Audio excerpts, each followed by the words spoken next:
Let's begin this meeting of the Policy Advisory Committee of the Indian Wells Valley Groundwater Authority. And let's begin it with a roll call. And let me go down the list. And before I begin, I'd like to say Member Ed Imsand tendered his notice of withdrawal in Meadowbrook Dairy from withdrawal from both committees, citing inactivity and the adjudication lawsuits as his reason. So we're sorry to lose Ed. He's always been a very attending and attentive and calm and reasoned in his comments and engagement with the committee, and we'll miss that.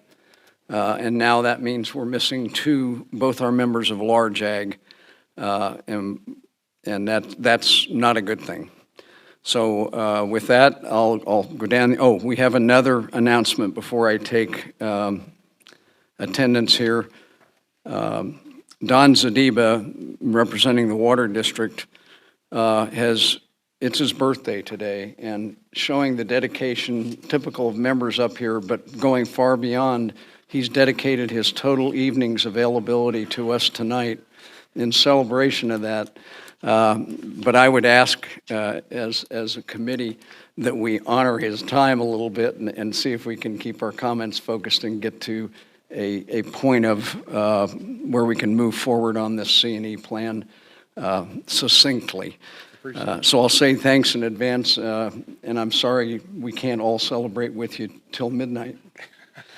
Hopefully, if we aren't here at midnight. Yeah. With that, we'll take attendance, and now the first one on the list is David Janis. That's me, present. Renee Westelusk. Present. Okay, she's online. West Katzenstein.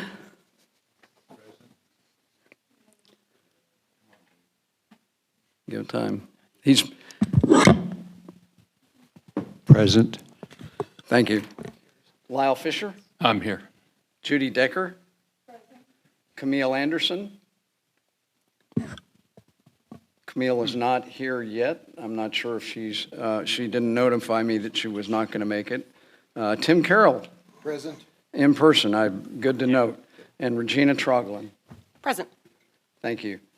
Non-voting members, Don Zadiba. Happy to be here. We see that big grin. Sarcastically. Tom Bukowskis. Present. John Kersey. Here. And Lorelei Oviatt is not present. So with that, will we all stand and follow after me in the pledge? Ready? Begin.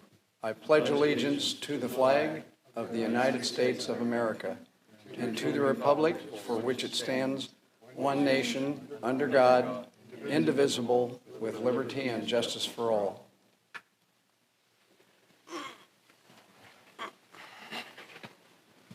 And with that, we'll go to the open public comment and take comments from the room first.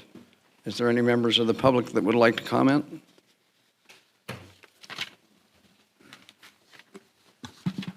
I'm Don Decker. I'm your sole public representative and TAC representative all together. So far. I'm here. So far. Thank you, Don. And that's often, unfortunately, been the case. Even though we have evening meetings, there seems to be a dearth of public involvement, and that's not a good thing. Hopefully they get a chance to see it at some point via all the recordings and other access that they may have. Are there any online, Riley? Here comes There Cam. are none online. I note Camille Anderson is arriving, and we've noted her attendance.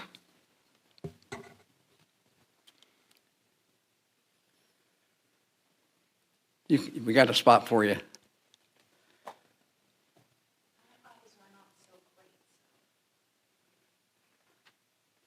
A few of us share that with you. So welcome, Camille. Thank you.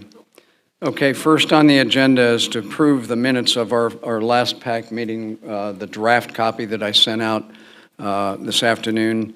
My apologies again for being a bit tardy on that. I was overwhelmed quite a bit this week. So do we have any modifications or a motion to approve the meeting? I will abstain from this because our internet service was down again until about 15 minutes before we came, and I did not have an opportunity to read it. Very well. Is there any other, do we have a motion? I'll make a motion to approve the minutes from the March 24th meeting. This is Renee West Lusk. Okay, Renee, do we have a second? Second, this is Wes Katzenstein. Any discussion? Okay, without discussion, I will move this to vote, and I'll be calling roll again. David Janis, yes. Renee West Lusk, Yes. West Katzenstein, Yes. Lyle Fisher, Yes. Judy Decker, Abstain. Camille Anderson, Tim Carroll, Yes. Regina Troglin. Yes. Don, even though it's your birthday, you don't get to vote. Sorry. Okay, with that, the minutes are approved as submitted, and we'll move on to agenda item number 5, which is the sole meat of the purpose of our meeting for today, and it's to get to the recommended changes that we would make to the communication and engagement plan itself. We each conducted individual review and update over the last 6 weeks and submitted our individual comments about the time of the Groundwater Authority meeting 2 weeks ago. And then we've all had about 10 days to review the inputs and look at them. We had quite a few inputs and good reading among each of us. And so our task is to discuss those and arrive at some common path forward. And with regards to the specifics of the tasking, it was related, the DWR's recommended corrective action, number 1, regarding the C&E plan and engagement of stakeholders and additional stakeholders that they pointed out in the Water Code ruling. Most specifically, it was aimed at amending or modifying the communications and engagement plan to address this current phase that the Groundwater Authority is in, the implementation and execution of the GSP. It was previously focused on the development of the GSP, and they felt from what we understood out of their tasking and the recommended corrective action, and was stated at their public facilitation meeting that they had a couple weeks ago, their expectations were that we were going to refocus it on the implementation and execution of the GSP. So we took on the task of what do we think really needs to be changed regarding communication and engagement with stakeholders and the public as a whole, those issues first. And then from those, we were going to take on as a second task, what would we recommend the actual formal changes be in a formal communication and engagement plan to document those. And then really a tertiary consideration at this point was what should be our periodic review of this to keep it a living document and change as the implementation of the GSP phase occurs for the next decade or two. So I was going to say, when you're done, I have a comment. Well, yeah, I'll get there in a minute, Judy, because in thinking about how to get through this rather than have a disjointed discussion, to help focus it, I, like all of you, each of you, went through it, and I noticed very many commonalities and themes in general broad areas of focus. And I thought, in the interest of getting closure on this sooner than later, we should agree tonight on what those general characterization or factor areas that we all agree on, or some may have a minority opinion of what those key are.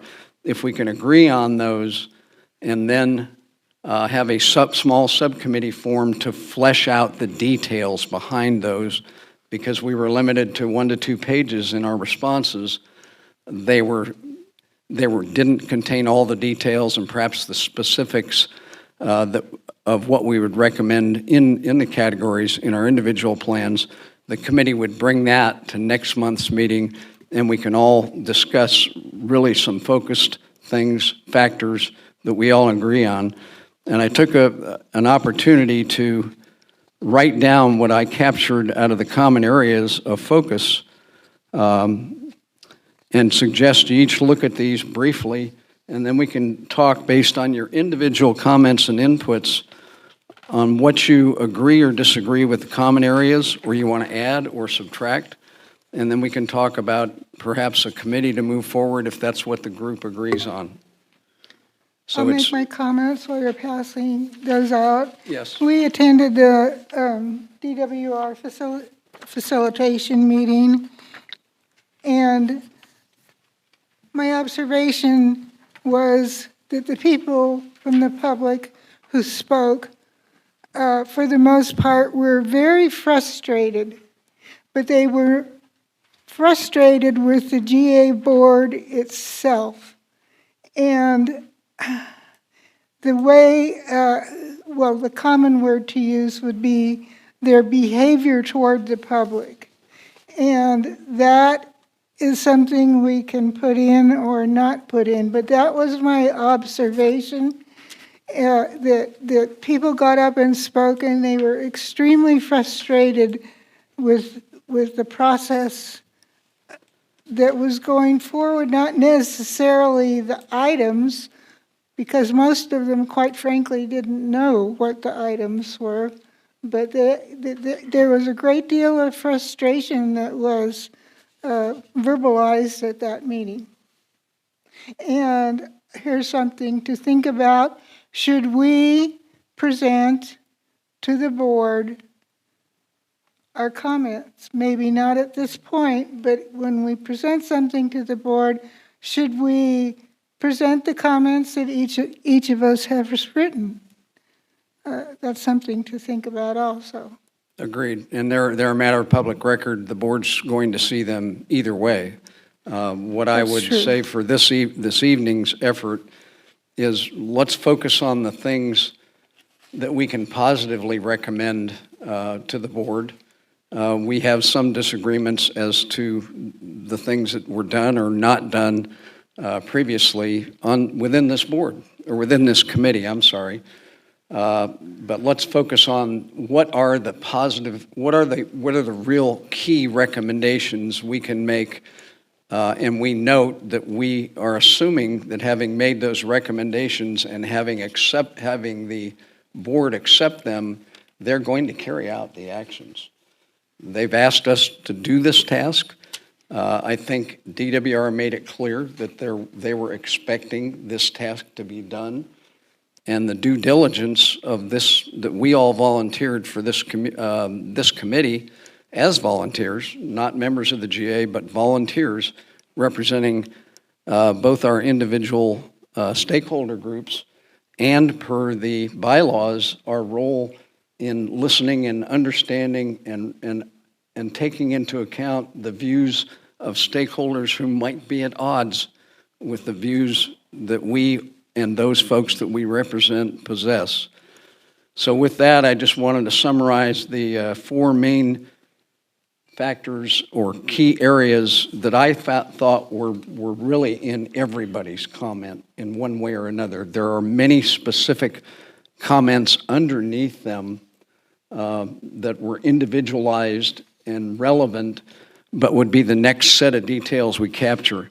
And if you have an additional, or you believe one of these is not relevant, in going forward, I would recommend that we take this approach to get to some level of closure this evening and the ability to tee up for a final recommendation next month.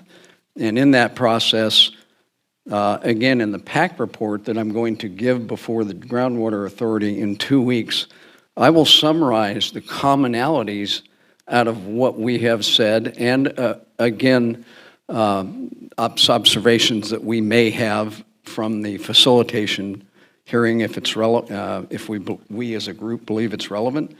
And I'll take that forward and report, as I usually do in that report.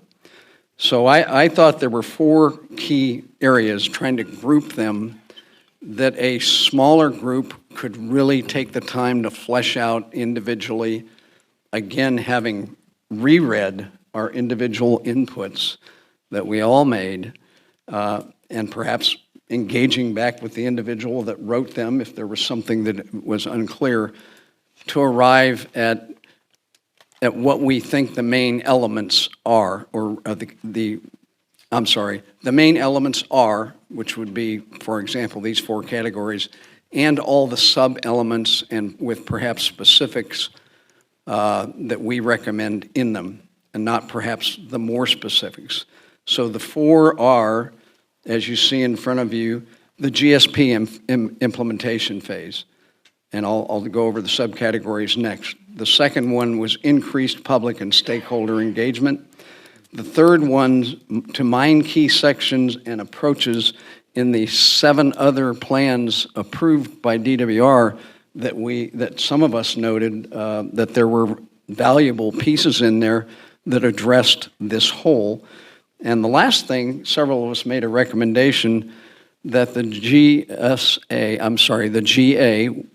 our Groundwater Authority, which is a GSA under SIGMA at the state level, employ a communications and engagement expert or a public relations expert, or at least someone to coordinate and lead the GA in implementing the communication and engagement plan and all their public engagement, both strategy and execution during the implementation, GSP implementation process. So going back to the top, I'll go through the subsets of each one of these 4, and then open it for the individual comments that we can agree or disagree or flesh out. So in the implementation phase, it included an integrated comprehensive schedule. And this was reiterated by almost everyone, and it was a recommendation out of our March meeting also. It includes all the projects, number 2, and all the management actions that are in the GSP. And having them tied into that integrated comprehensive schedule, we had their ideas of various periods and updates required, both focused in other areas, and I'll get to that in a moment. And the maybe most important right off the bat at this time is the overall purpose and objectives and link to achieving that those factors have in achieving sustainability. That's part of that broad communication that we have discussed for at least our last 2 meetings. The second major grouping was that increased public engagement. Most specifically, it's stakeholder engagement meetings and tailored communications for those individual stakeholders. Some of them are unique. Some of them are unique in the communications that are specific to their characteristics. Trona may be an example of that. Inyakern has been pointed out as an example of that. There may be others, and there may be ways that we had not considered that were included in some of your inputs, and included also in those 7 other plans that we reviewed that the GA hadn't considered before. Number two, increased and new methods. Everybody mentioned an improved website, and that being a focus. Almost everybody mentioned new social media and methods that were not mine. Some of that goes back to what are the targeted methods to get to stakeholders that haven't gotten the word or need to be, if they have gotten the word, they need and want to be involved in the implementation process and knowing what's going on there. And that is the targeted communications, specifically targeted for those somewhat unique stakeholders. And I mentioned a few. I'm certain that'll get fleshed out more, and certain methods that are more viable or of more use to certain stakeholder groups and the public in general. You know, it's one thing, and I think we wrote, this committee wrote the original C&E plan, and I think there were a good number of us on the committee at that time in 2018, early 2018, that helped write that. And I know we didn't think about down to the detail of specific stakeholders and what unique communication methods they might employ. I remember at that time, before the committee, it came up later, but it didn't come up right at first. For example, was the Indian hardware store and the general store aspect of what that provides in the one community that we were actually being challenged. We did discuss how do we get to the domestic well owners that in many cases were living on property out in the county, I won't say out of touch, but wanting their privacy, and how do we reach them?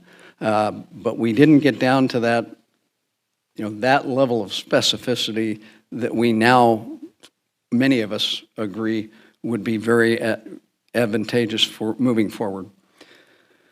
And on each of these relevant to this, again, from our March recommendation out of our committee, ad hoc committee, and this greater PAC committee, were the key element fact sheets, and put those online in meetings, proactively push them out through all these other methods we've talked about. And again, this is a summary statement of what y'all had in your inputs.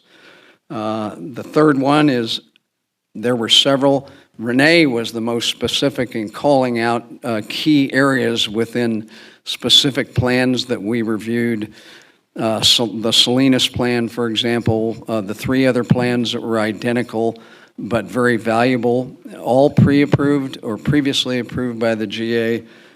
Mine those key sections that captures items related to some of the above, or provide summary methods for what was above, and then the final big category, and it doesn't need much more fleshing out than this statement, other than what the expectations of it would be, was that either verbally or in your individual submissions, we all mentioned some kind of key person responsible really to provide some focus and dedication on the C&E plan, the public relations aspect, and then getting that out. So I'd like to open the floor to, among the committee members first, as to, did you see other broad themes throughout these, or what secondary themes would you add or subtract from what I have here? On your first item, I would add, for your list of things to have under that item would be a budget. Yeah, that's what I meant comprehensive, but we can call it out specifically. That, in A my budget? mind, that was included in comprehensive because we had And- previously recommended that. A budget and who is responsible for that project. Okay? Okay. And I assume there's no objection to that. I think that this first item you have listed, which the Navy calls a POAM, is the very most important thing that needs to be done. It's the first thing that needs to be done because it will allow the board and the staff, and most of all, those people who would take this to the public will be able to understand hopefully clearly what is going on, why it's going on, and how it fits into Sigma, and how it fits into, most importantly, how it fits into our groundwater sustainability in the Indian Wells Valley water basin. Other comments on that? No, I'll pick it up there if you don't mind just for a second. Okay. I read through everybody's comments, and I hit the exact same conclusions you did. I'm thinking shit, they're all alike, almost. Now, everybody said it differently. They were all worded different, but there were primary points. I wrote down 5 bullet points. I didn't do all the words, but I just wrote down 5 bullet points. Well, guess what mine are? Fact sheets, social media, professional public relations, GA website upgrades, improvements, POAM type schedule. Do those fit, That's them. into these Your- 4? Without having them visually in front of me. Yeah, they're the same. Okay. Yours. So these 4 Yours. capture those 5? Yeah, that's what I'm seeing. That's what Okay. I thought, so. Do others here see additional or subtractions to be made to these categories, either the 4 big ones themselves or the secondary ones that a subcommittee would go off and put more meat to? On the communications, the second item, I'm a little concerned about your comments about tailored communication. I want to make sure that any stakeholder meeting would be open to the public so that all people could go. And one thing that is very obvious in comments both publicly and privately is the groundwater sustainability, along with lots of things that are happening in our federal government and state government today, are fracturing people and pushing them apart rather than bringing them together. And there are people that live in the city of Ridgecrest who have no idea how you run a farm, how much it costs, and how much water it uses, and so on and so forth, but they flat out are against it. They do not know what the water code says about water, groundwater in our valley, and I think that's something that needs to be stressed a little more, is the groundwater code. I agree. I don't propose that any of us who volunteer sit down with the however thousand many pages of water code there are and try and figure it out. But it needs to be communicated to people, and some of the farmers need a little more education on why this is happening. And my intent in writing this that way was that we think actively about the methods and issues that are important to various stakeholder groups. It is not, Judy is absolutely right. I agree with your comments. It is not intended to be exclusive to those stakeholders, unlike what some of the original first stakeholder communication sessions that were held, very similar to what DWR proposed holding, but those, because of the legal ramifications, were somewhat limited to the stakeholders talking to the lawyers and disclosing some things that, pending if an adjudication were to happen sometime in the future, they didn't necessarily want exposed. That is not what we're talking about here. We're talking about something that would be available to the general public, but not, for instance, not all the general public goes to the Inyakern store. But I think this group agrees as a whole that that's a great place to get a higher percentage of the domestic well owners and the non-domestic well owners in that whole west side of the valley, and some of the Inyo County members, for example. That's the way to get the more broader portion of them. So it's not, if you post something on the board down there, it is not excluded that the general public would know. And hopefully, if you have a C&E director, and we should perhaps put this in the plan, is that any targeted communications be made available, or awareness of where and when and what source, media, et cetera, make that available to the general public. So if they want to see, what are the issues that the folks in Inyakern, or the folks, the domestic water users in Trona, or the small ag, or whatever, the water district, what are those folks what's their focus? Because at one point in here, we discussed in the last 3 months about the communications plan in general, the desire for the general public, for all stakeholders, as we here have become aware of, our sensibilities have raised with regards to the issues that other stakeholders had. I guarantee you, I know more about what you each have shared with this group about what issues are concerned to each of your stakeholders that I might naturally have thought about before. So no, this is not intended to be exclusive. Actually, that's the beauty of the Eastern Kern County Resource Conservation District, because well, we don't represent anyone in Inyo County. We represent all of the landholders in Eastern Kern County in this water basin. In San Bernardino, we don't. No, we also. do not represent San Bernardino. But we want to make We also sure. represent the landholders in Fremont Valley, but they are not concerned with this issue at this point. Right. I have another comment. And Yes. you brought the word up, actually. The word is lawyer. There are how many lawsuits? 5? 7?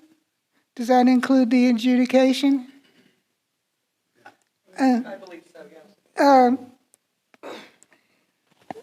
I believe that there are going to be, unfortunately, many things that we probably will be limited on, and it certainly will be an issue with social media as to what is said, typed, and what is not said.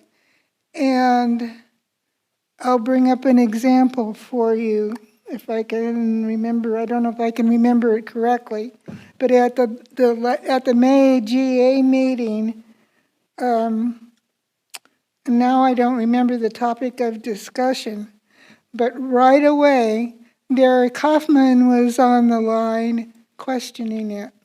And for those of you who might not know, Derek Hoffman is the attorney for Meadowbrook Dairy. And we've seen this repeatedly during meetings, and so I have a concern about it, and that I think I want to express it to you all, because you need to remember it when we decide what we're going to present. Yes, and is there a specific subsection that you would recommend we put under these points for a potential ad hoc committee to go look at regarding the lawyers? Well, I think perhaps they need to be communicated with. For myself, I find social media to be an area that has the potential of getting out of hand quickly. Obviously, if somebody, whether it's Carol or April or somebody else who takes over expanding the website, that can be previewed, but because it's printed material. But whatever's put on on a social media page is, to me, another story altogether. Yeah, there will have to be some level. What Judy brings up, I mean, and we've all seen this and witnessed it, is in these communications, whatever the GA moves forward with, and to date they've had to also, is they're going to have to give as much autonomy as they can to this potential communication engagement lead, but they often, and this is why many of their communications have been delayed, they often have to have the lawyers review it to make sure there isn't something in there that gives anybody an advantage or disadvantage in the pending lawsuits, but primarily the adjudication. Well, Sorry, I am going to butt in on that one. So my experience in general is I worked for a park. I worked for a state historic park at one time. I actually ran the Facebook page for that park. And that's state level. You know, there's lots of rules there's, you know, comprehensive guidelines set out already at the state level of, you know, how a PR person or when you're running that as like a single individual for a park. These things exist. The Army by unit has Facebook pages, not run by professionals. They're run by soldiers within the units. Navy does the same thing, et cetera, et cetera, et cetera. So having autonomy is one thing. You know, there's already guidelines in place. At the state level, this GA, of course, has not done that yet, which, of course, would need to be added to the C&E plan of having those guidelines of how much autonomy they may have, how much they may not, what they can and cannot say. Since you're representing the GA, you don't want to step in it, so to speak. But, you know, as time may go on, yes, social media can get out of hand. But when you're working in that realm especially, and you're looking at things, the Facebook page, the Instagram, YouTube, TikTok, whatever, you know, the decision is to move forward on social media so that my generation and those younger than me start to participate more in this process. When you're doing those things, it doesn't get out of control because you're putting out information that's already publicly available. So it's in a different format. It might be more colorful. It might have, you know, more layman's terms to it, but it's things that are already in the public sphere. It's nothing new. It's not new information. So for me on, you know, the social media point, I don't see that as necessarily going to be a conflict going forward, regardless of who's running it. If it's a GA person, if it's the general manager, Carol or April or, you know, whomever, this information's already out there. Agree with you. And perhaps a way to capture that, I also have worked in multiple organizations that have done this, is your idea, I think, to say, under item number 4, the public relations or C&E lead would be provide guidelines either in the C&E plan or maybe there are not, that's too limiting, is that they provide guidelines that might be available to the public, but subject to the guidance that would be available for a public relations lead to oversee all the various things that are on this chart. That there would be some expectation because they already are out there to some extent. Not everything today goes through the lawyers, but anything that touches or seems to touch or hasn't been public before does. Well, more than likely, I mean, in a lot of cases, especially in my experience, you know, we had several meetings with docents, you know, where the tribal leader for the region came into that meeting, had a great discussion, but that's not public knowledge. That's not a public meeting. It's just like closed session. You can't share that until the lawyers basically put their rubber stamp and say, yes, you're good. And now it's in the public sphere. It's been shared at a public meeting. It's on a PowerPoint. It's on the website, wherever it is. At that point, it's not an issue because those private meetings that are out of this public's eye, those are not going to be up there. And if that information did get out, regardless, somebody on the main GA is getting in trouble because you can't share that information with the public at that time. You can share the broad strokes, of course, when you come back out into open session. But the broad strokes, of course, you're not going to put that kind of information on social media. Social media's entire engagement, whether it be a group or, you know, the actual GA running a page like they should be, it's to get the information into a condensed format for a, let's say, 18-year-old kid who's about to start voting, who has the attention span of a gnat. Scary. To read. Yeah, but you got to condense it down, put it in layman's terms, and it's silly to think that that's kind of where we're at. But society as a whole today is very on the go all the time. And if you do these massive long paragraphs, they're not going to read that. They're not going to do it. It's not going to happen. So I've captured, and unless the group objects, I suggest under the public relations lead, establish guidelines for this person or entity to the guidelines to communicate publicly in what's the word? Or legal environment, and not exclude previously published available. Anyway, the subcommittee would work through the details and language, but provide guidelines for this person and try to bend over to make as much public disclosure as possible. Yes. So that would be the broad statement. Does anybody agree with that or disagree with that?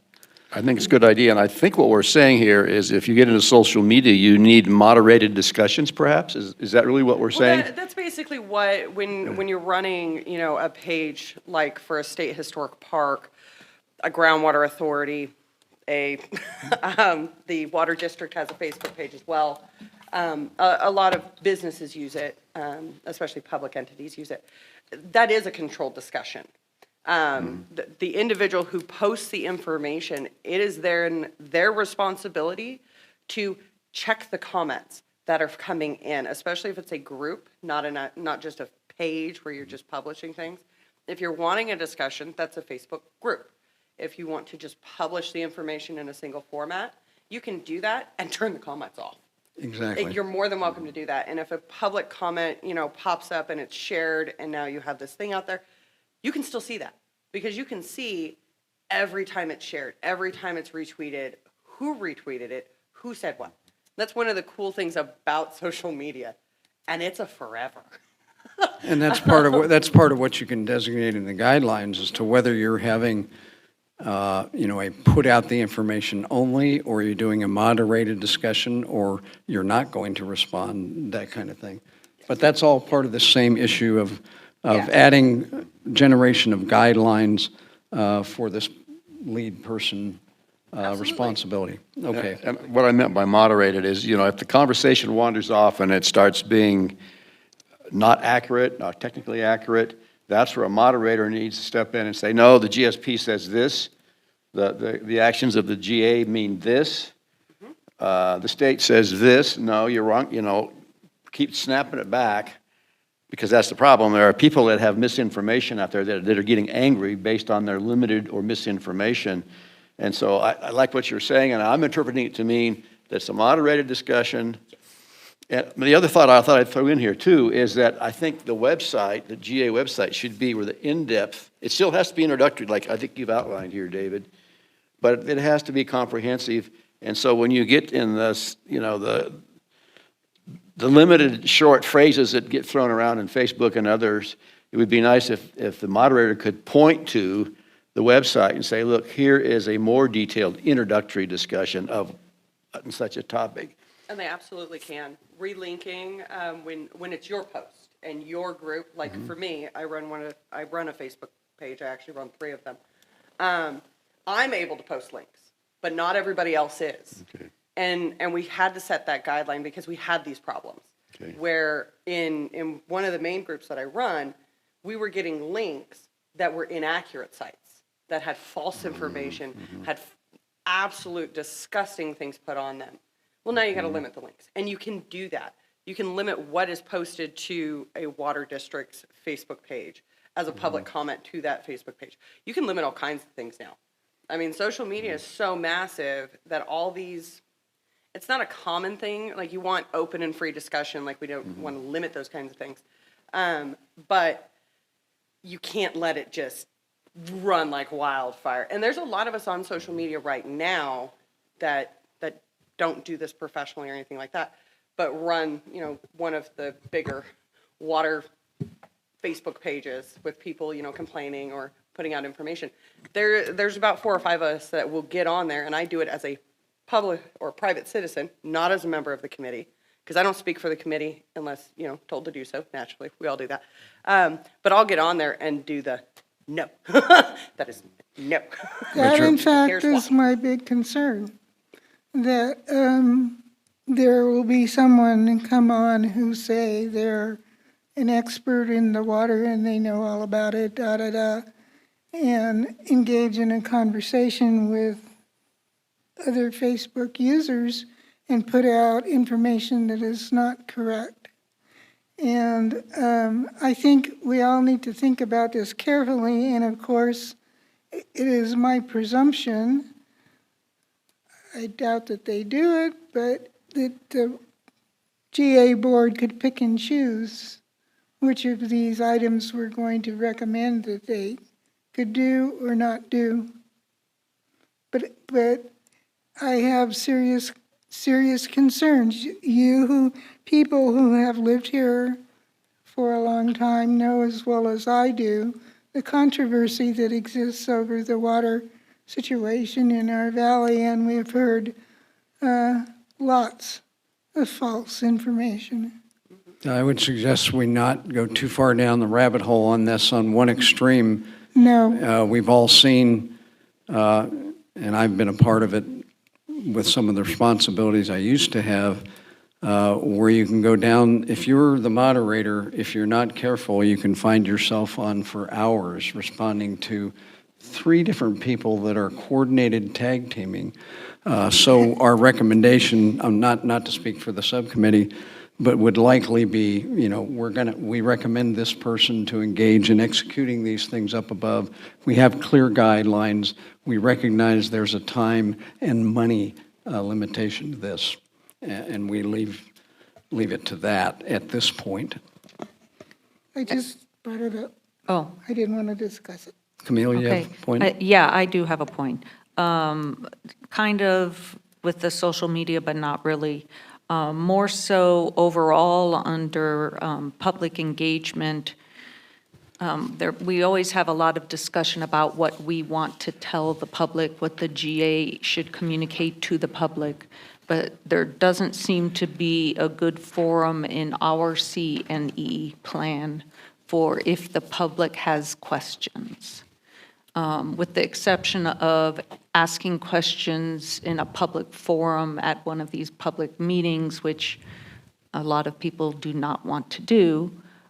We don't seem to have like an easy way where maybe they can email questions to, Carol or April or something on that order. So would you add something perhaps under the? I would like a more formalized way that the public could ask questions and be guaranteed that in some fashion or other they would be getting an answer. Obviously, you have the same problems with the certain people that, are going to ask 500 million questions, but just in general, I would like to see a more give and take in the plan itself. Yeah, I'm trying to capture that as a bullet under public engagement. How about Expanded website.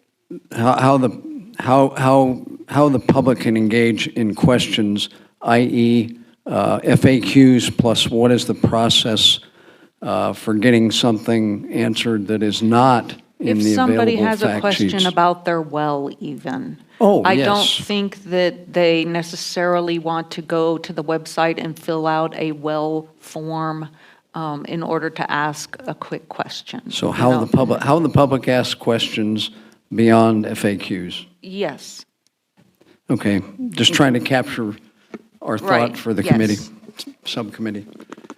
Other thoughts on the top 4 grouping here or the subsets, the first level indentured down of them? I had one thought. I think this is a drum I've been kind of beating, but I think it's essential, like the technical basis for the management of the basin and be communicated clearly. There's been so much money, so much time put into establishing the groundwater model and our understanding of the water balance and like that. And it's almost like as a sub-bullet under your first, there should be something that, I don't know, I'll call it addresses a technical foundation for the GSP. I think you had language just like that in your recommendation, did you not? I may have. Is that something that would be part of sub-bullet number 4, or is that an additional one? That sounds like it goes under bullet 1, not 4. Well, I mean, sub-bullet number Oh. 4 of 1 is what he was talking about. I think it would be its own sub-bullet. It's, Okay, I'm very concerned, as I think I've made clear, that in this adjudication, there's, how would you phrase it? let's see, I don't know, something like a statement of the technical basis for the GSP and the modeling, the technical basis and modeling for the GSP. Because the model is a big part of capturing the technical understanding that's been achieved.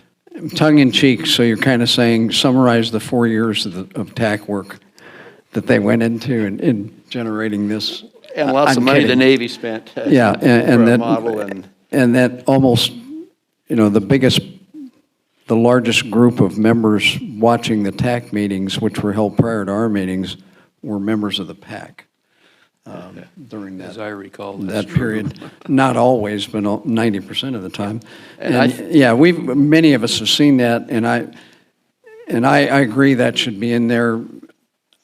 I blithely thought that might be captured under number 4, but does anybody What do you- argue that against that being captured separately under item number 1? Well, item number 1 is supposed to be like a POAM, so No, that's only the first one. what? That's only sub-bullet 1 of item number 1.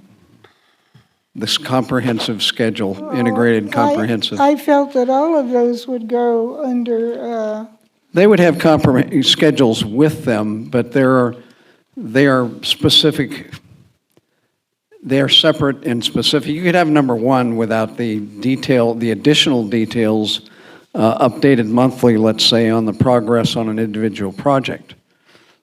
It could feed an integrated schedule at a higher level, but the details on where we were in the execution of a project might or might not be in that schedule. For instance, the political engagement aspects of it and legislation to get ground or water grants at either the state or the federal level, many of those details. That's just the way I envisioned them, that those needed to be called out as specific items within an implementation phase as the DWR requested. Those two in particular, I think they mentioned and discussed and this group discussed in the last 3 months of our pre-DWR approval, what we expected to see. And we talked about maybe some of those that are even stakeholder specific. As an implementation project comes through, do the impacts to a particular stakeholder change? And to the public in general? Or is one abandoned and an alternative substituted? And that would be rolled up at a higher level, perhaps in the implementation phase, but the details of what that project is, its status, its evolution, would be specifically covered within that, both the integrated schedule and perhaps at a bigger detail. That's my thinking. The idea either way is captured. We might just be arguing about its priority on the list here. well, I was going to suggest that what West is talking about should be in the expanded, on the expanded web page. And, the web page is woefully behind TAC member reports, PAC member reports, I think, and from the comments made by Mr. Rotora at several meetings, his letters none of those have been, or few of those have been posted. And maybe help needs to be hired to do that. I don't have any idea. But I would think that would be a very important thing to put on the webpage. Where would you I add? see number 1, quite frankly, as a way to keep track of what's happening, a way not only for the public, but for the board itself, to keep track of what's happening, how is it on schedule, whatever it is, how much it's costing, where is the money coming from? And you noticed, it was very easy to notice, how many more people came to various meetings when they got an increase in their water bill. And here we are doing this sustainability plan and spending all this money, admittedly, it started first at a time when, $50 won't even fill up your car with gasoline. And it's like that everywhere. Store, food, utilities, whatever. And so as this kind of thing keeps on going, it's going to become more and more important to people. So I see number one as, unless you want to make it more complicated, then I guess, I think it already is pretty complicated. And you can really snow the public and people who aren't in the public, but who have specific responsibilities, you can really snow them with lots of detail. And you want to have the detail there, but you want to have it readable. Agree. So I've captured the additional, under major item number 1, I've captured the additional technical bases and models, and the basis captures, the model is more of a subset, that's a part of the subset for the plan itself and any updates to the plan. And then that ties into the overall purpose, the objectives, and a link to achieving, and how they each individually link to achieving sustainability, which is not separate from the projects or the management actions or the integrated, but they are pieces that must be communicated during this phase, this overall implementation phase. Does that capture your idea for the subcommittee to take on? I think so, yeah. My thought was that the 4 things you've listed there, other than the schedule, which is essential to tying them all together, the main things are projects, management actions. Those are the main things that are going to be happening, but the model is going to be used to assess how we're doing. It's going to guide us as we move in time, and if we're getting results that the model are different than what the model predicts, then we'll have to change something. And so that's why I see it as maybe kind of like a project and a management action. Are you thinking of, for example, the model itself as a subject for a fact sheet? I would certainly hope so, yeah. There's going to be a batch of fact sheets. These aren't exclusive. Right. They overlap to a certain degree, but they're the overarching themes overall, and there are things that apply to each. I would think you would want to start simple.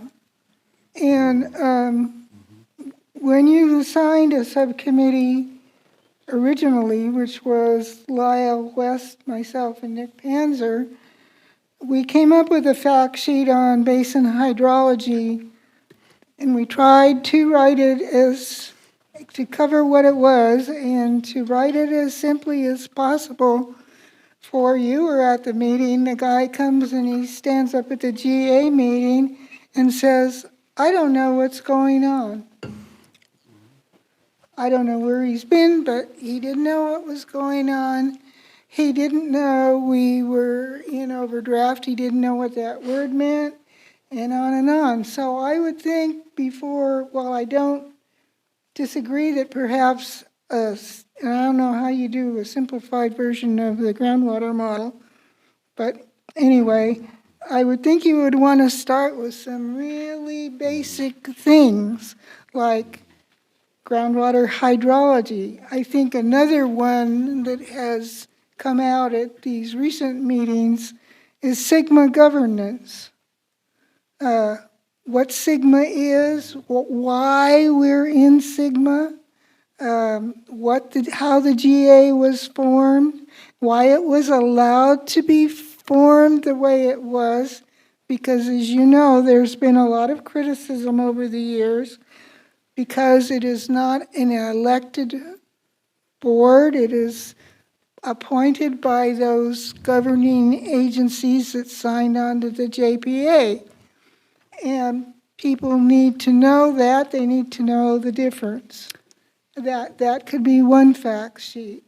I think when people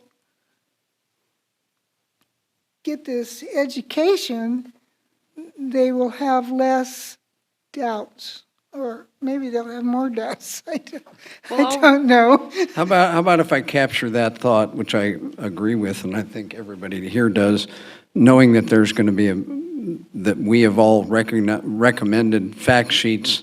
We've used that word. It was in our recommendations 2 months ago to the GA. How about I add to main category number 2, sub-element number 3, the key element fact sheets available online, meetings, and proactive media, push out a piece of that to prioritized. So we give the recommended priority order that they develop them. I think another fact sheet might be stakeholders. So do you agree with my proposal? Or I agree, stakeholders. Yeah, I think so. I'd say Agreement or disagreement from the rest of you? That it's worth prioritizing those and adding thought for stakeholders? I believe so, yes. And Prioritizing. adding, put them in layman's terms. That is a massive Yeah, issue we got that under still. a few things. Yeah, everything must be in layman's terms Yeah, when that's what- communicating Fact sheets- with the public. all the fact sheets need to be in layman's terms. For instance, Regina, one day, I think that maybe there were a half a dozen people that came in and spoke, and they honestly thought they were at a water district meeting because they were complaining about the replenishment fee. And of course, the GA board has, while they created the replenishment fee, they don't charge the individual for it. It's the water district that does. So you have people that live in this community that, or maybe they live in Trona, or maybe they live in Inyokern, that they don't know what's happening, but they're worried about it.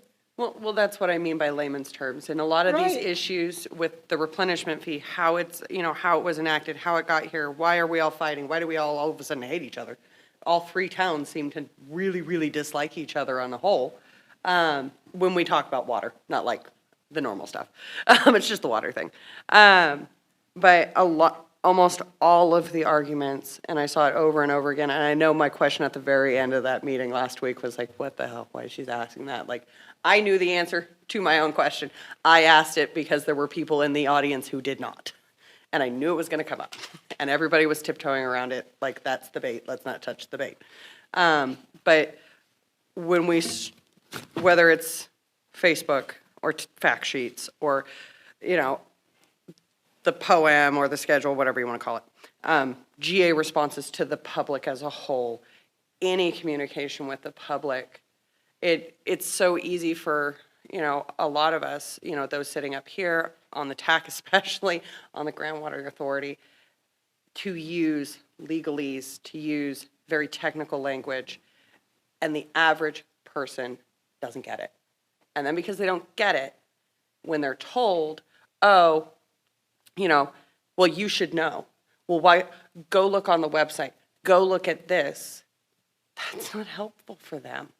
That becomes a frustration point. That becomes an anger and a trigger of always being told and always being sent back to highly technical, highly legalese information. So I've captured layman's terms. Yeah. Are there any other changes that this committee would recommend to send to changes to this potentially to send to an ad hoc subcommittee? I have one last one. To either the top 4 or the sub bullets. I have one last one. I'm so sorry, Renee. I forgot to email it before the meeting. The little packet that you guys have that has example on the top of it, looking at this, of course it applies to all of it, it would definitely more apply to number 3, I think, because it does break down each section and then the sub-bullets of those sections and taking those pieces, combining them together from all of the other C&E plans from literally all those ones that were in the packets, and then some others that I could find. as well as member comments of this committee. So would you recommend, I'm adding the words include Regina's draft in this subtask. Yeah, so you guys already have my actual public comment. I did this up as kind of Understand. what was in my head, so that. No, that's good. Yeah. Some of us have that much greater detail. It's not to the level of a complete C&E plan, but there are backups to what I had, for example, just to keep it down to 1 page or Yeah, 2 that's why I pages. did the 2 pages, but I figured, I'd Okay. bring this with me, and that way you guys can all look at it, you can review it. Renee, I will make sure and email that when I get home. But at Any least other- it's there. Any so other you guys can committee see. inputs before we go to the public? I wanted to make one more comment. I like the idea of fact sheets, and I think they can be of more value than just a collection of sheets we decide to write. I think as we move through your major bullet one and its sub-bullets, and we try to put things in layman terms, and we write the POA&M and we write descriptions for the tasks in those POA&M, and those can be, in fact, potentially fact sheets. And so the doing in layman terms, your first major bullet with its sub-bullets might, in fact, be how we derive a lot of fact sheets. And in fact, they are hung on that framework, the POA&M, as descriptions of tasks and subtasks. So that would integrate a lot of the fact sheets with the overall layman's description of what's going on, which is your major bullet one. Yeah, so you say the subcommittee should be attentive to what they are doing really under task number 1, in addition to laying out some of the sub-bullets to those, is teeing up the list of fact sheets for later prioritization. Or they may do it right there rather than I had fact sheets under number 2. But I think you're right that a majority of them are going to come up under number 1 because it's the implementation phase of the GSP, and all that is new or different or needs further explanation or first-time explanation for folks is almost all is embodied there, captured there. And in fact, the POA&M, or the schedule, is going to have to show what's come before, at least in introductory terms. And so there might be opportunity for fact sheets there, too, to kind of describe where we've been. I'm just saying is if we do a good job of communicating for your major bullet one, there'll probably be a lot of fact sheets emerging. And that's what you're going to input when you're on the subcommittee? I guess Wes is volunteering again. That's what I heard. Tom, I see Tom's ready to Yeah, comment. so just to summarize, Regina's making it very clear, layman's terms, understand. Short words, easy to understand sentences, get rid of the jargon. The one thing that I enjoy when I read a document that's this thick is an executive summary. And I think, I'm seeing a lot of heads bob. Maybe that's the place. You capture people with 1 paragraph about what the document's about. Because, I get it. I couldn't tell you, what my government as a whole is doing because it's way too complicated and I have a regular life.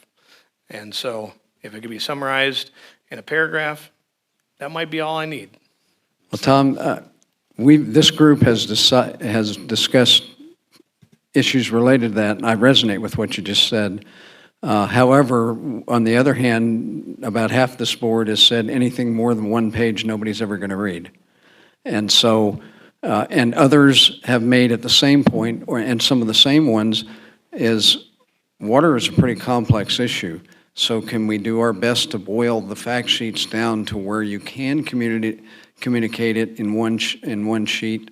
And my suggestion is that's not always possible, to get all the stuff laid out in layman's terms without totally insulting people in the level of talking down to them, their perception that you may do. And perhaps where we think, 2 or 3 pages is necessary in detail to put the context in it, maybe we say where appropriate, a fact sheet include an executive summary if it's complex. Because I think that's a good suggestion, is there are sometimes oversimplification only causes more problems. I would agree. I think that's a So nice happy medium. executive summary where needed or viewed necessary. Would that capture the thought, Tom? Okay, so we've got several mods to our overall list, none to the big four, but valid, very valid points. Are there any others before I let Don, who's standing up here in celebration of Don's birthday, speak?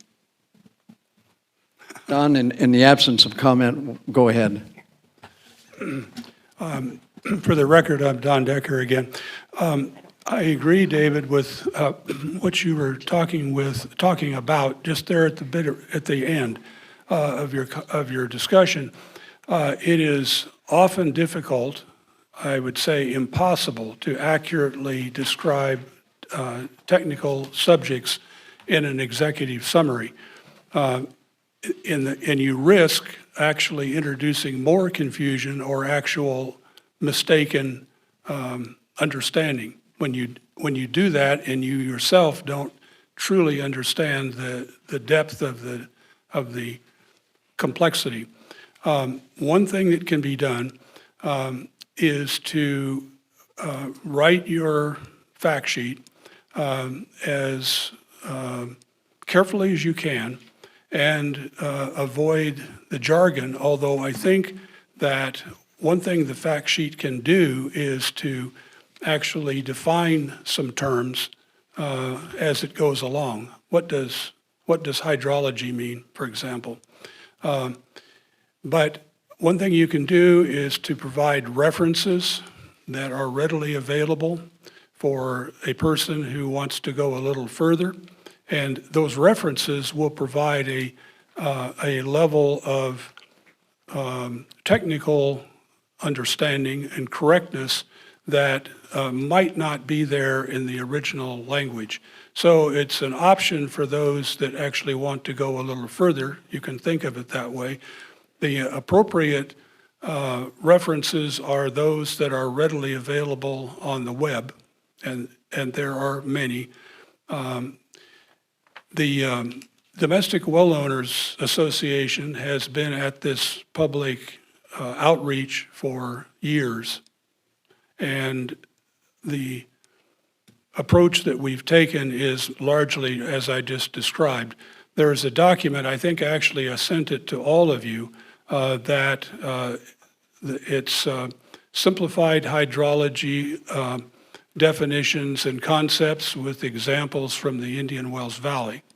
And it is packed with references from the Bulletin 118 description of groundwater in California, for example, and other technical papers that are on the literature, on the web, that you can actually look up. If you don't do that, you risk doing the exact thing that we criticize over and over, and that is people are making statements, but there's no backup. If you actually have a reference to a statement that you make in your fact sheet, you're actually adding, excuse me, you're actually adding to people's true understanding. It's not just stuff. The problem with Facebook is that there isn't any such backup in general, and it's just people's opinions, statements that they're making, and the underpinning of what we're doing here, the science, is not based on opinion or consensus at all. It's based on measurable facts and conclusions drawn from it. So I think the fact sheet is absolutely an important thing, and that simplified hydrology document that I just referred to is a collection of fact sheets. That's what it is, having to do with hydrology. So my comment is you've got to be really careful with your fact sheets that you don't actually end up introducing confusion. Because the topic here technically is complicated for most people. It really, The basic hydrology isn't complicated, but as it's implemented in this basin, it is complicated. And that part you cannot simplify. Don, I agree with everything you said. We're not, I think we agreed as a committee that we wouldn't write these fact sheets, but we would recommend the fact sheets and prioritize them and give some key characteristics that we expected to be covered in the fact sheet. And we would perhaps put with that a caution that it referenced data is best served, would best serve the GA and the reader. That's fair enough. Someone has to write those fact sheets, though. And as we see at this point in time, the things that are being written are coming from, for example, from this PAC or the TAC or from the individual members. It's not coming from the staff and it's not coming from the board. Well, and there may be individuals that volunteer to work with the board members or the PR or the water resource manager, for example, on any of the technical stuff to draft a first cover of it, but it wouldn't necessarily be something this whole group would review. And then the GA bears the responsibility, the water resource manager in the case of the technical issues, and the general manager would bear the responsibility for finalization and accuracy. Does that kind of address what you're talking about? Yeah, I think that's probably how it would go down, but someone has to write it. And I'm just pointing out that there's a history of basically inaction on that exact subject, partly because I can speak from direct experience. It's a very hard thing to do. You're trying to communicate to people that are substantially ignorant of the details, but yet they desperately want to know, frustrated that they can't somehow grasp it at what's happening. But you can't simplify to the point that they can read the words and they think they understand. There are lots of areas that will still be missing the essential components. Yep, and you point out the key difficulty that I've observed in being the one to create a document that accurately communicates to a wide group of people what you're trying to say. And we've all been there if you've been responsible for products or a document, even in school. It's hard to sit down and get started and write the first draft. It's easy to go back later and critique it and mold it. I find it's darn hard to do the original first thoughts, and that's perhaps where individual members can help the GA get going, and then it's viewed by, in some cases, more knowledgeable staff and staff that are aware of the non-published previously stuff that might be of legal interest and go through it. So I agree with most of what you said. Any comments from other members? I too agree with Don, and I actually kind of resonate with the end of Don's statement of Don is absolutely correct. There has been way too much inaction where, fact sheets, information being put out, whatever it is. And I actually kind of like Don's suggestion of maybe that is a subcommittee or even a new committee that the GA adds, that those of us that would like to do that and participate and actually get these things off the ground so that we're not waiting on a PR person, because that idea may take 2 years. Yep. Well, that's too long. We can't wait anymore. We can't. You may see something, I agree with you, and that's something I think we could take up. The subcommittee is going to come up with recommendations based on what we talked about tonight, and that may be a subject for a follow-on meeting as to, okay, how do we execute this portion of it in particular? And I think some of the addressing of our previous comments about the C&E in general, not to say the C&E plan, including our written submission at a last meeting, may be talked about. It may appear on the schedule for the next GA meeting or very soon after. Anyway, I'm hopeful for that. Other comments? Thank you, Don, for your comments. Other comments I'd like overall? to throw one in, is that I think we've seen in the last GA meeting and at the DWR facilitation that you can pay a big price if documents aren't peer-reviewed. Here, here. You know, for example, yearly reports and the inaccuracies they had, and some members of the public have grasped on that. And we don't have a problem after all, and it was the lack of peer review, and I hope that's something the GA addresses directly at the next meeting, straightens that out, because there are some folks that, gee, we don't have a problem after all. I don't know if that's specific. I don't know the specifics. I'm just aware there's some discussion about that. Yeah, that needs, but we need to be sure there's peer review. But I'm encouraged overall that they've asked us to do this, DWR's asked us to do this, and I think there's a lot of meat in what we've individually contributed and collectively agreed on tonight. I agree. One added thing here with the backup West. I know where he was going to start with, and I'm trying to put it in words too. He was trying to get at some technical stuff in the plan there to show credibility to what's been done in the past.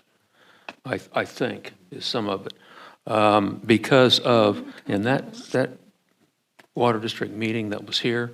I totally spaced that. My apologies on that one. I wasn't here, as you well know. So I missed that, and it almost sounds like I'm almost glad I did, because it sounded like it wasn't well. I thought you were online. No. Okay, but anyhow, West is trying to get at, we need some credibility in our, to show that the data we use, the technical data we used, what is known for fact. We know this. This is not speculation. It is known. Like the depth of water in my well goes down 1.5 feet every year, and has for the last 45, I won't say it, years. So we know that. That's fact. Now, and that's what we need to have, our fact sheets and everything is to reflect that we know this stuff. This is not speculative like a lot of the naysayers want it to be. Well, we don't know that. We've got data gaps and all that kind of stuff. No, we know this. Don Decker told you how to do that. He put references. Yeah, on references. your fact sheet. That's excellent. Sorry, I meant to say that too. Yes, and in that basic hydrology thing, they're hot links. When you get them, you can go to the reference. That's excellent idea. That is good to do that, because that gives credibility to what the statement says, or those hot links to the reference where it's said. So. But anyhow, that's sort of what I think West was going towards, is putting some credibility into it, so you could, this is not that model. They did a lot of work with that model. And not monkeying with, but yeah, changing the inputs to make it come out to what real world had done, with what the measurements had shown. And there was a lot of, that's science. I agree. Proven science. Okay. And I don't think there's anybody sitting up here that would disagree with the credibility comment. Yeah, right. Any other thoughts before we get to volunteers? You mean volunteers? Oh, everybody up here is a volunteer already, and I was thinking timelines, because we do want to get, and there's a lot of meat here for me to convey in the report itself to get them started thinking about this, and if they do end up with an agenda item where they talk about engagement or stakeholders or whatever they're going to have regarding that issue, this will be very much resonant with that. It'll get them started. But my idea would be to capture at least a lot of this in a cohesive recommendation out of the last meeting. In order to do so, we'd have a faster schedule than we did last time, but we've had so much more discussion on alignment to this point that I think a small group going over these in much more detail could put a level or two of detail below this in perhaps 3 weeks, craft a document. This would be the target. It's not the, It's not the guarantee, but their targeted timeline would be to sit down in a freer fashion than this kind of environment allows, and put additional flesh, reading all our individual comments, hearing our comments here tonight, perhaps reviewing them when you go back to look at the videotape. I do that routinely. That we put together our thoughts, bring them back to the group 1 week later. So by Thursday, the week before our next meeting, 3 weeks from today, our objective would be at the close of business to send out, here's what we've got to date for discussion at our next meeting. That we could decide if we could finalize that with the group.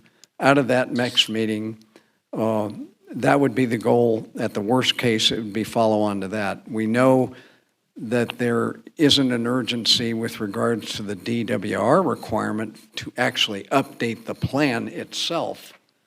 But to get the GA moving on the key points in this, I think we've said before, we said it tonight, we each think they need this information. And we're going to get them a summary of this, and we at the next PAC, or at the next GA meeting in my PAC report, which will cover a good portion of this at the top level. And then we will have a written version of it to put out at that following meeting. And we probably wouldn't arrive at that meeting on the exact communication and engagement plan rewording that we would recommend, but we'd have the final structure that was going to go into the plan that we could get to the GA board itself. And so that's my thinking. We would get the final recommendations for communication and engagement in view of the implementation phase for the GSP and the more diverse group of stakeholders that they've specifically recommended we engage. We could get to that out of our very next PAC meeting, and then I'm anticipating that we would not get to the actual wording of the new C&E plan until the month after that. But the meat of it to me, and from your comments that I've heard over our last three to four meetings, are necessary to get the thought out there and the recommended actions out there, and then we codify that, instantiate it in the language that's going to go back to DWR and would be expected to be visible to DWR in the next update, which I guess is 2.5 years away. The big ones in 5 years. Yeah, in But 5 they're years annual. from the original GSP. There's one every year, right? There's an annual every Well, year. there is, but that's more of an administrative summary of data, et cetera. It doesn't have a C&E engagement piece to it. From what I understand, the review for the GSP is in right about 2.5 years. Yeah, That's what he- yeah. Where that's what he we said. are, it's every 5 years, as opposed to the annual report, which is more of a. It is not the type of report that is a 5-year update and resubmit, realign your plan based on what you've found out and what you have done to date. And although the DWR approved the plan, they noted several places where they would expect to see, and the GSP itself calls out. We have data gaps, we have things that are shortfalls that we are going to update. Prior to listing their recommended corrective actions, they made references to the self-deficiencies or information and plan that needed to be updated that the Indian Wells Valley GA recognized in their GSP and said they were going to do, and say, what have you done in that 5-year plan to do that? And then their additional recommended corrective actions were the one that we're responding to, but we're actually taking into account both of them. So, I'm So, searching Dave? for- Renee? Dave, Yes. this is Carol. Carol. Thomas Kiefer. Yes, hi. And Hi. I've been listening. Sorry I didn't get to announce myself early on, but I wonder if I could make a few comments. Yes, you may. Thank you. Great. First, I am really, really delighted to hear everyone's comments and all of the hard work that everyone has put into reviewing our plan, reviewing other plans, making suggestions. I've been listening with a lot of interest. I've been taking notes, and you all have really excellent points and suggestions that we're going to be taking to heart. Now, what I wanted you to know in particular is that for our upcoming meeting in June, we're going to be taking the PAC's report and incorporating it into an action item for the board, specifically regarding enhancements and improvements to the C&E plan.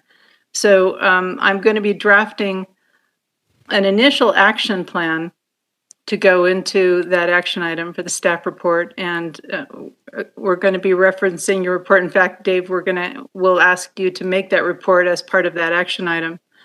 And so I think the additional work you're talking about, maybe with the subcommittee, will be really helpful moving forward. I just wanted you to know, just so that you could keep it in mind and maybe plan around it, that I am looking to ask the board to authorize some of these enhancements to our communications and engagement program. And you're right, the folks, I've heard what you've said. We haven't been doing enough. Our website is woefully inadequate. I agree with that, and it's one of the recommendations for the enhancements to really improve the website, to put a lot more information in there. I love the idea of the fact sheets, the FAQs. I think we're going to be seeing a lot of that. And we will be taking the initiative at the staff level to put those together. I have a little bit of background myself that I'll be able to put to use as far as communications goes. And anything that we're not able to do, we'll certainly look for authorization to, to get some assistance to farm out some help where we need it. But we agree with you, especially at the staff level. We really need to up our game as far as our communications, our public relations, our engagement, our social media presence. So just wanted you to know we're looking to bring that to the board to get it moving on June 8th. And all of your work is definitely an integral part of that recommendation. Thank you, Carol. Yes. Carol, thank you so much. And a clarification question I have in just a moment. But first, thank you on behalf of the committee. I see nods and smiles for what you've said, and you put some meat to what I thought might be coming. Thank you very much. We're pleased. Some clarification on what report this is in response to. Is it the formal report that we submitted for the entire committee out of our March meeting, or is it going to be based on the more full, or that and additionally the report that I will give about this meeting at that June meeting? I was just a little confused. Yeah, my thought is it would be your report coming out of this meeting. We can certainly reference the previous one as well. Yes, because most of the things we've talked about, or many of the things we've talked about in this report were touched on in that original report before we had done our detailed review of the DWR approval document. Yes, understand. And I had been waiting. I knew you were doing this work, and so I had waited on developing any action items for the board, but it seemed like a good opportunity to get this kicked off. And based on the comments, I had seen the comments that were submitted on the other plans, really, and comments on ours and what we're doing, just totally agree with everything I've been reading and hearing. So as I say, your recommendations are so helpful in us putting together a plan to move forward. Thank you very much, Carol. Any other members have any additional comments? Yes, I do. This is Judy Decker. Hey, Judy. I don't know how to say this exactly, but since you're on the line, I will say it. I have a suggestion for the board. And my suggestion is that they be friendlier and less formal without, without denying the formality of a board meeting. But as an example, I suggest that you tune in to the Indian Wells Valley Water District's next board meeting and watch it. It'll be an interesting one anyway because they're going to talk about rates. But the atmosphere has a lot to do with how people interact with each other, board members among themselves, and board members with the public.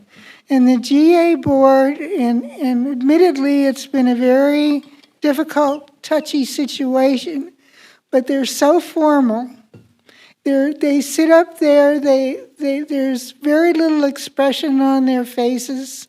Oh, you might see that yourself since you don't come anymore. And that's another one of my comments.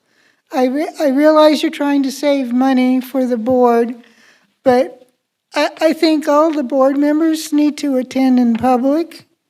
For instance, we as the public don't know what Mr. Ittmeyer looks like. John Vallejo has not been here since the beginning of COVID. And you have quit coming too, and I'm sure it's to save money. But I think once in a while, you guys all ought to come so the public knows that you are really interested in them. And I know it's a criticism, but I offer it with an opportunity to improve yourselves. You go to the water district meeting, nobody has a suit on, and they're sitting there smiling at each other. It's a whole different atmosphere, and I do attend water district meetings in person, so I can attest to what I'm saying. And that's all. It's a suggestion. Thank you.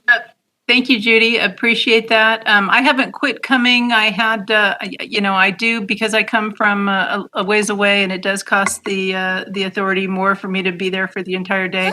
I understand that perfectly. Yeah. No, I understand, and occasionally I have an issue that prevents me from driving up. I do plan to be there in June, and I do try to get there maybe every other month or as needed. But I just want you to know I haven't stopped coming, and it is important for me to be there when I can. Okay. With regard to the board members, I'll certainly relay that. I certainly can't speak for them, and I know some of them have a pretty long drive to get there, and sometimes it doesn't allow them to. The folks that come from the other counties, but I will relay your comments and let them know. They can It is a smile. formal, it is a formal meeting. I agree with you. Yeah, thank you. I think it would help to alleviate somewhat the negativity that is around this town about the GA board, and I offer it as an improvement for them. A suggestion? Yep. I will pass it on. Thank you, Carol and Judy. Okay, any other comments? Okay, now's the volunteer time, and I volunteer to be on this subcommittee. And in addition to the tentative schedule, I outlined a report three weeks from today that would be given out to members, so we'd have the entire committee would have time to review the recommendation. That we have a very short meeting after this one adjourns to discuss where and when we might have the opportunity to meet. Given that 3-week total, we're probably going to have to meet maybe twice to get there, and we may even sub-parcel up part of the tasks here.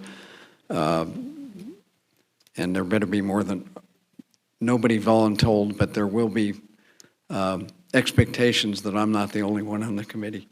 I saw Regina's hand go. I'll volunteer as well. Okay, Pretty sure you saw that one. and I thought I heard Wes volunteer.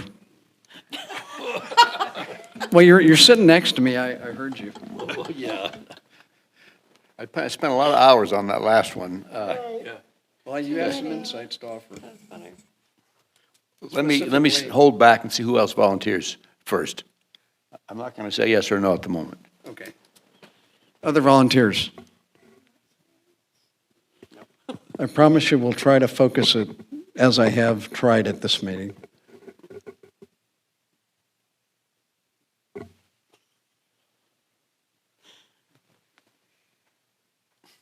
Can't just be two of us. Come on, guys. I didn't say a word. I know. I did, though. I just spent weeks rewriting our COVID protocol. I don't need to have one other regulatory thing. I know each of us has, this is a bad time. It's a bad time of year. If we think two of us can do this, I thought you had some good inputs that we could use further fleshing out. I'll do it. Okay, and it's not broken yet? I didn't twist too hard? No. Okay, so the three of us will meet afterwards. We're going to do our best to at least get you a product. It may not be as good as what the last group came up with, but our target in 1 3-week period, given all of what's here, rich input, is to get you a consolidated input 3 weeks from today. And then the committee, the entire committee can consider it after that. And one interesting thing, and it's my task to do, from what Carol's comments were, and that's why I asked for the clarification, a lot of it's going to be the ability to capture what we have talked about today and summarize it in the PAC report will be a big portion of the task that I have between now and then, because that's what they're going to base their action plan on the agenda item 2 weeks from today. I see no reason why you can't use a good bit of what the subcommittee came up with. And that's part of why I asked if it was part of that, and I've pointed out that many of the same things that were listed here were previous recommendations, and this group and that subcommittee proved prescient in that respect, that they're very applicable. I have a question. It sounds like Carol is undertaking exactly what we're talking about doing here. That's what I heard. That's what I heard her And, say. well, she's undertaking getting the board to approve the engagement of that. Do Wes and I characterize it properly, Carol? Yes, and I actually want to start putting it into play, at the staff level. So I want to start getting those materials developed, determine how we're going to do it, what our resources are, determine if we need to hire assistance. For instance, I suspect we may need some assistance with the website, but yes, that's exactly what we're doing, is getting board authorization, getting their nod on the areas that we want to expand and improve on, where we want to go with this. And there's still plenty of opportunity for us to hear from your subcommittee and some of the additional information that you were thinking you could put together. Yeah, we're just going to flesh out further what we've said tonight, and that's the beauty of this. You've already said, and you said in your first addressing of this earlier tonight to this group, that some of the things you were recommending were out of, to Judy's point, our original plan that we had presented to the committee as a report at that March meeting. And I think Yes. this reiterates it, further fleshes it out, additional conversation, and with the entire group engaged in this, there's rich fodder here for the GA as a whole to benefit from what you're proposing. and what we are recommending. So I look forward to that. We got a lot on our plate over the next 2 to 3 weeks. So the way the agenda item was laid out specifically today before I had completely thought through, the agenda item for today was subsections A, B, and C, before I was able to completely think through how the way to best attack this and gather our time and produce a fruitful product and focus out of this group doesn't jive exactly with the agenda items, but it captures all of them. This is the meat of the task, is what engagement, communication engagement recommendations, dealing with the specific DWR recommendations, plus our observations from the past, as well as looking at this future task, capturing those, and then capturing the boilerplate changes later at the next meeting out of finalizing this. That was not the meat of the task, although for that 5-year report, it certainly is. Getting the GA to take this on, and what Carol just presented to us, guys, declare victory, or at least we've got a path to victory. And so that gives me a little more impetus in the time that I spend over this, or on this, in the subcommittee and in the report itself. So with that, I would ask, are there any public comment on this agenda item number 5 before we move to member comments and adjourn? Any from out in the virtual land? Dylan's telling me no.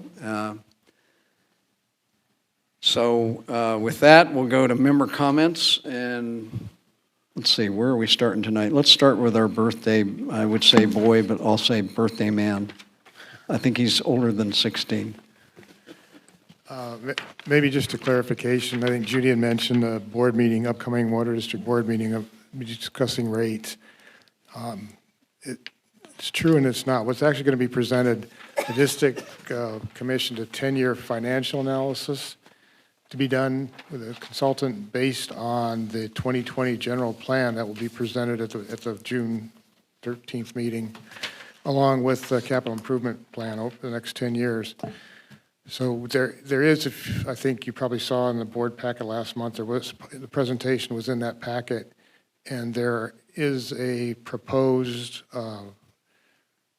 revenue structure to finance those projects. It's not, this is kind of a precursor to the rate study. It's not really the rate study. So the board will be discussing, giving input into that financial analysis, and the rate study would be commenced probably within a month or two after that. So we've got plenty of time. The first rate increase, if there is one, would take place in January 2023, and we have to go through the Prop 218 procedure. So again, this is just a review of a presentation by the consultant of his financial analysis to fund the projects that we think are necessary over the next 10 years to maintain the district's infrastructure. So that's all I've got. Tim? No comments. Regina? No comments from me. Lyle? Nothing more. No. Tom? John? Nothing for me. Camille? I want to thank Regina for the work she put in on this document. Are you guys going to send it out? I had forgotten to send it in the email because I finished typing it about an hour before the meeting. I actually worked on that today. This is all of my brain from just today. If you send it to me, I'll get it to April and have it added to our other member comments that is on the website, or going on the website. Yeah, I'll make sure and get that PDF as soon as I get home. So hopefully you guys may have it this evening or possibly tomorrow morning. And I would point out, thanks, and I would point out that it is on the website. All our comments, with the exception of that, are on the website, the individual ones we all submitted. So. I'm sorry, Don. You can go home now. Go home. It's your birthday. You too, Don? Not that Don. His Oh, birthday's in I August. couldn't tell where you were looking, and I thought there were two of them now. I was looking at Don Sadiba. Thank you. It's his birthday. He should go home. Camille, did you have anything else? No. Judy, other than acknowledging the birthday, anything else? No. West? Just two brief statements. One is, we've seen, once again, reiterate the need for a review process for products of the Groundwater Authority. The second statement, I like what I heard Don Zadiva say about the planning, detailed planning you guys are doing for the future. It's kind of a project engineering point of view, system engineering. We need that for the $7.6 million the GA is getting ready to spend. It kind of sounded at the last meeting as we've just got to get the money spent, and then we've done our job.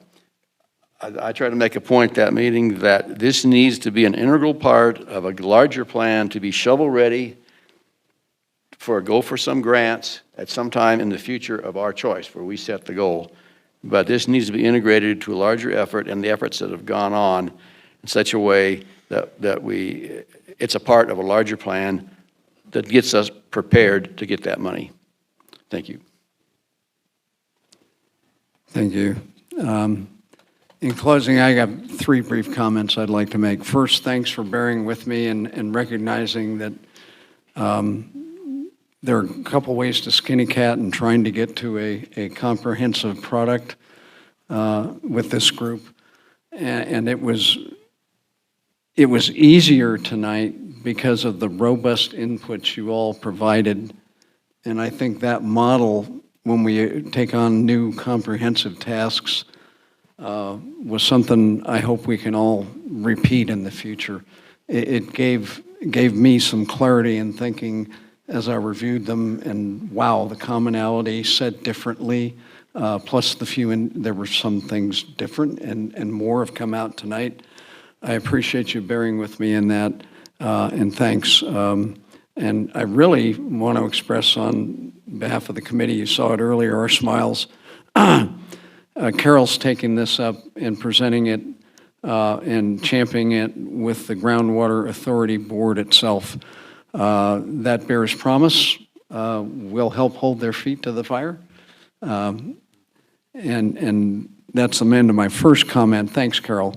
The second one is I forgot to mention when we did introductions and roll call, Renee is online tonight because she got exposed to COVID. I don't know whether she has it or not, but she got exposed, and out of courtesy to the rest of us and the public, she attended via Zoom tonight, and we still got to see her lovely face and hear her voice. So thank you, Renee. And lastly, happy birthday, Don. We'll give you back a little bit of your time tonight that you so graciously donated. Can we come by for birthday cake, or? I'm kidding. I'm kidding, I'll save Don. some and bring it next month, okay? And that would be fresh compared to some I've had that I bought.